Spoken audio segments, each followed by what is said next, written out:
produtora criativa, roteirista e consultora de filmes, documentários e séries. E, gente, ela está dirigindo Insustentáveis agora, que está na TV Cultura. Ela, Fernanda de Capuá, tá certa a pronúncia? Capuá. Fernanda, você quer contar um pouquinho pra gente de como foi dirigir Insustentáveis? Como tá sendo, porque é um horário diferente, é 1h da manhã na TV Cultura, certo? Já tá na segundo episódio, primeira temporada. Como foi dirigir, a ideia de onde surgiu? Eu fui convidada a receber um convite de uma produtora mato-grossense que eu conheci quando dando um curso. Eu coordeno um laboratório em Goiás todo ano, junto com a Maria Abdala, uma pessoa maravilhosa, que é um laboratório de fomento para projetos do Centro-Oeste.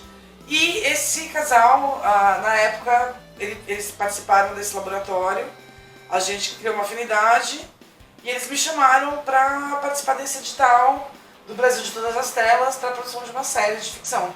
E eu estava justamente nesse momento que eu queria escrever então a gente ali trabalhando as ideias, tinha que ter alguma coisa de temática política e a gente logo percebeu que não dava para falar de política e que você não tinha um orçamento para... Mas dava pra gente falar de política através de micropolítica alternativa. Então foi daí que surgiu o conceito dos Insustentáveis.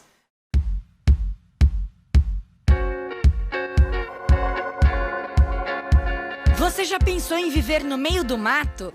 Vai ser topzera, Lu! Vai ser uma experiência mega tendência, amor. Quem tá ligado tá entrando nessa de community, agrofitness, vida sustentável. Dividir o espaço, aprender a compartilhar.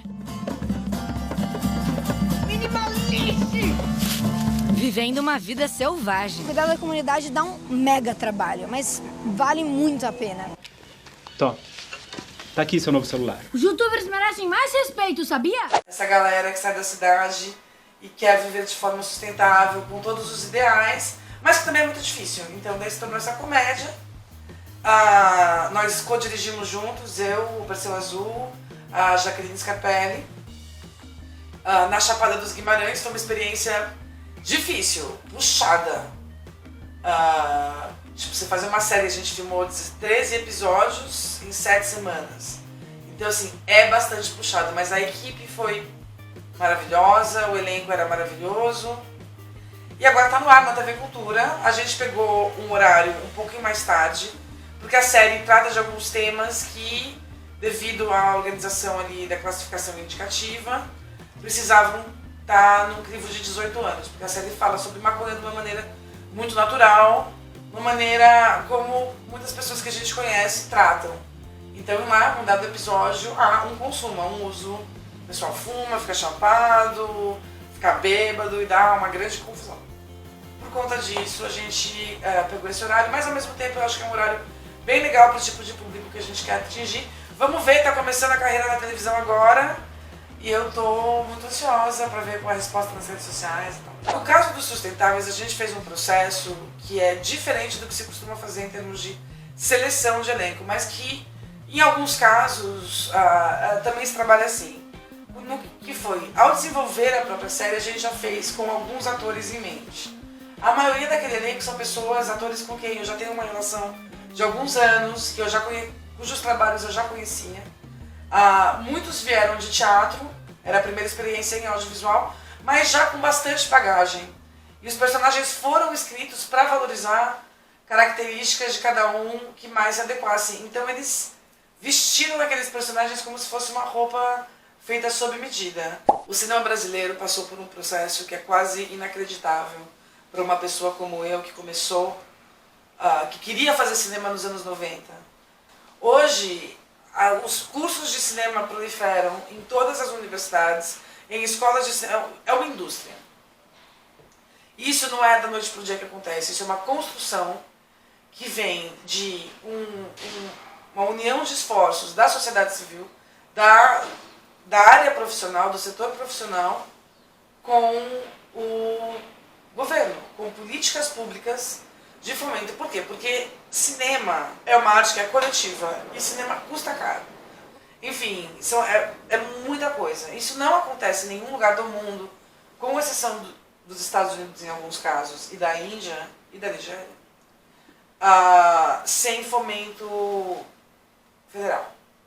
Dito tudo isso, o Brasil conseguiu, ao longo dos últimos 20 anos, realmente criar uma indústria de muitos profissionais, do cinema de muito nível. Eu queria que você me contasse um pouco sobre a importância da premiação. É importante porque cada festival ele tem um perfil, ele tem uma curadoria, é um diálogo entre os filmes que são muito bem feitos e o que interessa para aquele festival. Então assim, não existe essa de melhor filme, como é que você vai avaliar que esse filme é melhor que aquele filme? Mas são os filmes que servem o propósito daquele encontro.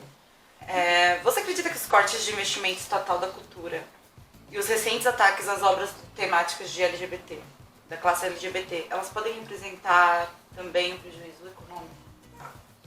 Sem dúvida que os cortes representam um prejuízo econômico. Porque a indústria do cinema, como eu estava dizendo, ela atravessa um ranking enorme de profissionais. Então, independente da temática, qualquer tipo de corte vai gerar um impacto econômico.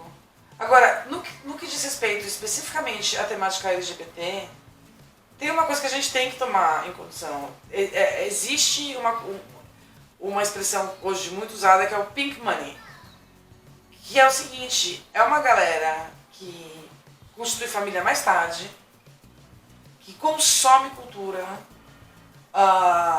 é um público muito potencial de cinema. E você acredita que após esses ataques às obras temáticas LGBT, virão ataques às obras sobre outras minorias? Porque começou com LGBT. Você acha que existiram outros ataques? A partir do momento que você coloca um crivo ideológico na seleção dos projetos, esse tema pode, esse tema não pode, acabou, tudo está sujeito a ser eliminado, a ser censurado. E o Brasil, ele tem um cinema indígena fortíssimo, que está em diálogo com o cinema indígena de todo o continente americano e do mundo, tá? Existem festivais e encontros, é uma coisa riquíssima, tem pessoas desenvolvendo esse trabalho há muitos anos. Fernanda, ultimamente a gente tem visto muitas pessoas, principalmente nas redes sociais, alegarem que o cinema, no meio artístico, ele segue um padrão político esquerdista. Sim, isso é uma besteira. O que acontece é que a esquerda faz muito barulho. Então, se ouve muito, mas também esse burburinho das redes sociais, a gente tem que começar a fazer o questionamento aí. Quem são essas pessoas que estão fazendo esse burburinho? O que elas entendem de cinema? Quais são os filmes que elas viram? São pessoas mesmo ou são robôs no Vietnã? Sabe, a gente cada vez, volta e meia toda semana, sai uma matéria falando descobrimos que 30% dos seguidores de Olavo de Carvalho são robôs. Levantou uma questão que é importante, que é a questão da cota de tela. O Brasil não tem cota de tela. Todo ano se vota ali um projeto de um percentual, etc. Precisava se renovar esse ano e os caras não votaram. Então esse ano a gente ficou sem cota. O que significa? O Toy Story chegou ocupando 90% de todas as salas do Brasil. Com uma campanha, você não tem como competir contra isso. A gente vai fazer agora um jogo Pensa Rápido. Jogo rápido. Um jogo rápido. Obrigada, Marília Gabriela, por introduzir o jogo rápido em todas as entrevistas desde os anos 80 no Brasil. Um filme.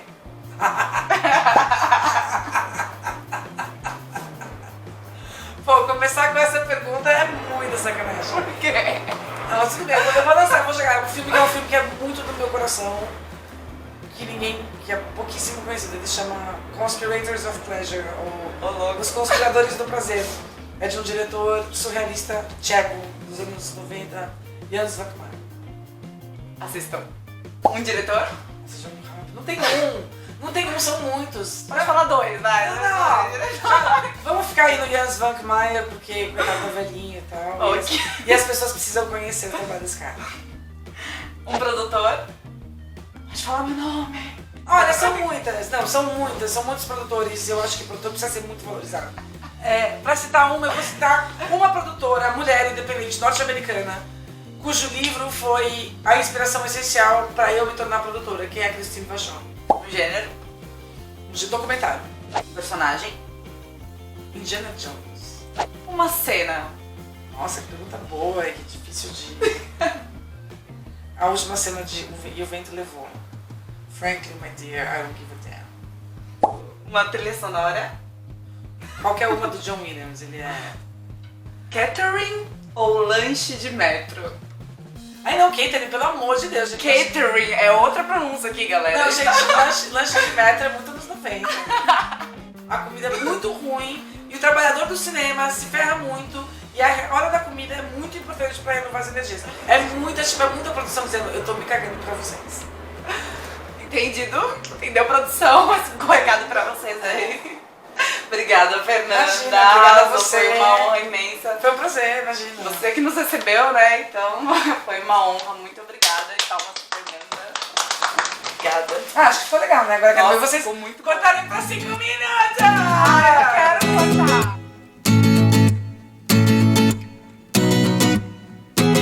Cadê esse pensamento de preconceito que a gente tinha dentro, pelo menos na minha cabeça?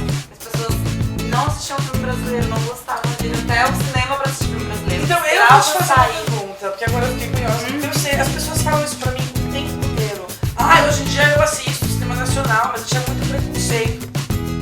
Da onde veio esse...